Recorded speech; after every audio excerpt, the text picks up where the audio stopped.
Monday morning. It's 2:59 a.m. here in the Eastern time zone of the United States. It's Monday, July 3rd, 2023. Happy July 4th, just past the weekend and right before the real 4th when we do celebrate our freedom. And I hope everyone is safe as they're celebrating. When we left on Friday, we had just finished kind of covering through the beginning of chapter 28, where Isaac calls Jacob in after all this deception and everything. He blesses him again and he tells him, hey, don't take wives from these Canaanite women. He sends him off, and Jacob follows what his father asked to do. And he goes off to the land where Isaac's descendants are living. So we see that he follows his parents' will in that, even though he's been deceptive in the way that he ended up getting this promise and this blessing. And today we see just a short section about Esau after seeing what he saw. So I'm going to read through it. I'm going to read from the New King James. I am going to use the Amplified translation for part of it, and then try to break that down, apply it to us, and then talk about something going on that's real in our world and in my church that I'm going to ask for some prayers for without being too specific at this point, because I don't know what I can kind of publicly say. All right, so starting in verse 6, going down through 9. So not a lot of reading today. So this is, again, right after the verse immediately preceding this was, so Isaac sent Jacob away, and he went to Padan Aram to Laban, son of Bethuel the Syrian, the brother of Rebekah, the mother of Jacob and Esau. So he went to see Laban to get a wife. So next verse, Esau saw that Isaac had blessed Jacob and sent him away to Padan Aram to take himself a wife from there, and that he was blessed, and that as he blessed him, he gave him a charge saying, you shall not take a wife from the daughters of Canaan, and that Jacob had obeyed his father and his mother and had gone to Padan Aram. Also, Esau saw that the daughters of Canaan did not please his father Isaac. So Esau went to Ishmael and took Mahalath, daughter of Ishmael, Abraham's son, the sister of Nebajoth, to be his wife, in addition to the wives that he had. So just short lines. So basically, in a nutshell, what it looks like is Esau sees, and this is where when I call Esau the dumb jock look, kind of thing, it just really solidifies here. So he's grown up knowing that Abraham and Rebekah told Isaac that he couldn't marry daughters of the women of Canaan, that he needed to marry from his own family. And Esau already married 2 women from Canaan. So he doubled down. He not only married a woman from Canaan, he married two, which is 2 big problems, right? That they were from Canaan and that he married 2 women instead of just 1. But he sees all this kind of fold out, and he sees that Jacob actually does go with his parents' wishes and go to look for a wife in his own family. And this line that's in here where he says, so he realized, in this is where the Amplified version comes in. It says, so verses 8 and 9 in the Amplified said, so Eli realized that his 2 wives, the daughters of Canaan, displeased his father, Isaac. So we've already read that when he married them, they caused trouble for Isaac and Rebekah. For him not to be able to see that would be insane, and either insanely unintelligent or insanely uncaring. But it looks like he's just now starting to realize that was a problem. And again, from the Amplified version, verse 9, it says, and to appease his parents, Esau went to the family of Ishmael and took his wife, and took as his wife, in addition to the wives he already had, Mahalath, the daughter of Ishmael, Abraham's son, the sister of Nebaioth. And that was Ishmael's firstborn son. So a little bit of breaking down about what's going on here. There, depending on the way you look at the chronology, Ishmael's probably dead by now. So when it says in the New King James that he went to Ishmael, it looks like he went to the family of Ishmael. And the reason that this brother, Nebaioth, and I'm probably killing that name pronunciation, so I apologize. The reason that person is mentioned is that was Ishmael's firstborn son. So if Ishmael was dead, then he would be the one that was in control of the family, and he would be the one that Esau would have had to go to ask for the sister's hand in marriage. So that would make a lot of sense that Ishmael is actually dead, but he's going to the family of Ishmael, which would mean, that's where he went to Ishmael. So we see that on the surface, it looks like what it says here, to appease his parents, that Esau is now saying, okay, I get it.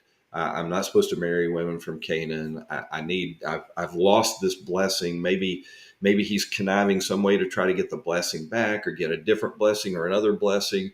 So he conjures up this way to do it, and he goes to somebody who is of lineage of Abraham, but he shows this crazy, stupid error in judgment, because he goes to the branch that's not really blessed, the branch that's actually totally cut off from that blessing, because he goes to the branch that was where Abraham and Sarah tried to take matters in their own hands, and they get, Abraham gets Hagar pregnant, and it just causes issues.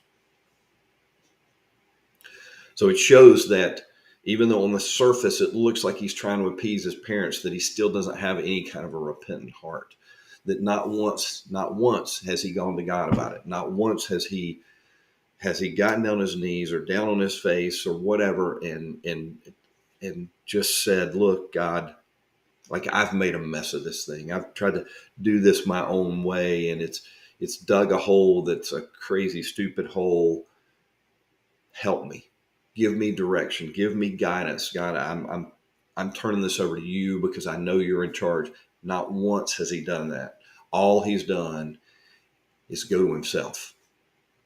And the himself he went to apparently is not very smart anyway. So that's not a great thing to do. So there's a huge lesson in that.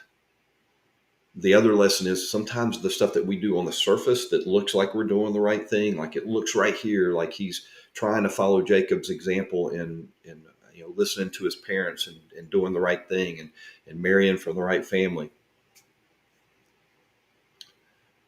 But there's a lot that we don't see that's going on the inside, or we don't see what's going on the inside. It just doesn't look right.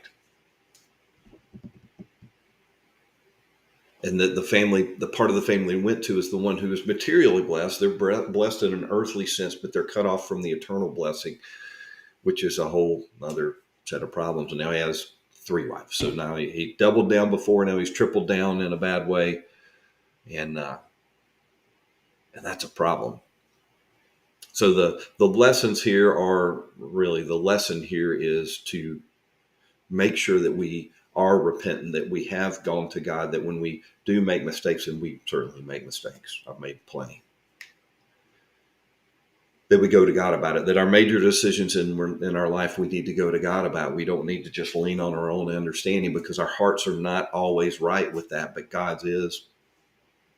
And he will point us in the right direction. Sometimes it'll be a little tap. Sometimes it'll be a nudge. Sometimes it'll be a shove, but he'll point us in the right direction.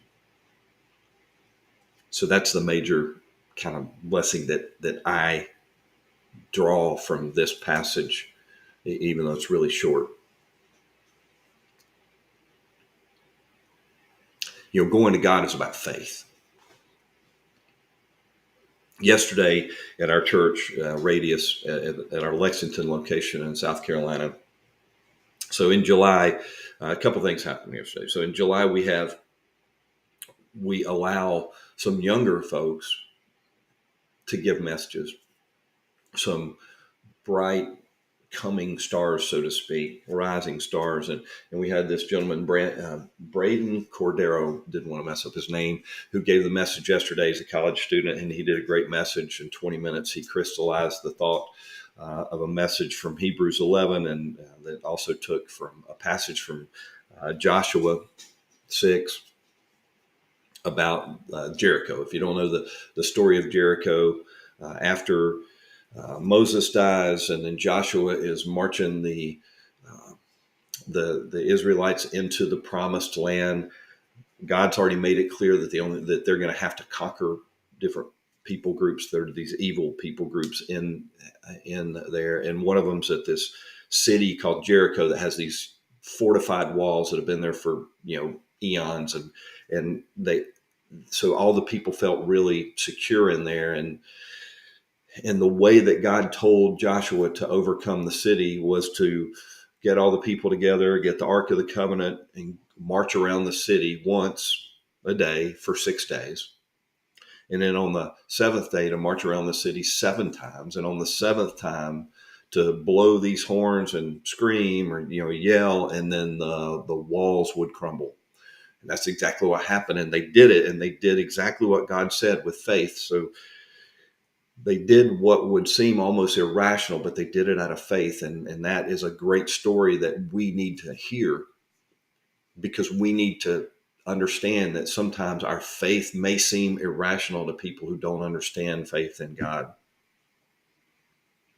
And on the heels of that message, we learned that there are 2 families in our church that are going through some real challenges. I won't go any specifics. And when I find out if I can do that more, I will on here, because I'm appealing for anybody's prayer that's listening. But I'll tell you what I feel like I can tell at this point. So there's 2 young people, like less than half my age. One of the young people was in has had a horrific injury and is going through things to try to fix that. And that's a young lady. And I just ask that you pray for her to be healed, for the doctors to be able to do everything they have to do to heal that person. And the other person is a young man who's even younger, and he has a sickness. And I'm not going to go into names and things right here, because I don't know if I can, but it's pretty serious. And I'm just asking you to pray for him. So I'm asking anybody who's watching this, whenever you're watching it, to just take a moment, please, and to just keep these 2 young folks in your prayers. I'll tell you more if I can when I find out I can, but our faith needs to be apparent in the way that we live, in the way that we care for each other, in the way that we love others, and the way that we want God's best. And like this young man who gave the message yesterday, these 2 folks, they really have a really bright future in my mind in shining God's light to this world. And this world needs God's light. Our country needs it badly. So I just ask that you take some time today and pray for these 2 folks with what you do know. And again, I'll give you more as I know that I can, but I just don't want to cross that boundary yet. And I appreciate your time. I appreciate your time every day whenever you watch this. If you've watched one of my messages, or if you've watched a dozen or whatever, and please comment here, wherever you're watching it. If you're watching it on YouTube or Facebook, there's a library of these on both. On my YouTube channel, it's called Morning Broadcast. There's a lot on there, and they build every weekday. So I appreciate the time you took in watching. God, thank you for your word. Thank you for the way that it works in us. Thank you for even short passages that are deep and tell us things. And thank you for the fact that you do guide us when we come to you.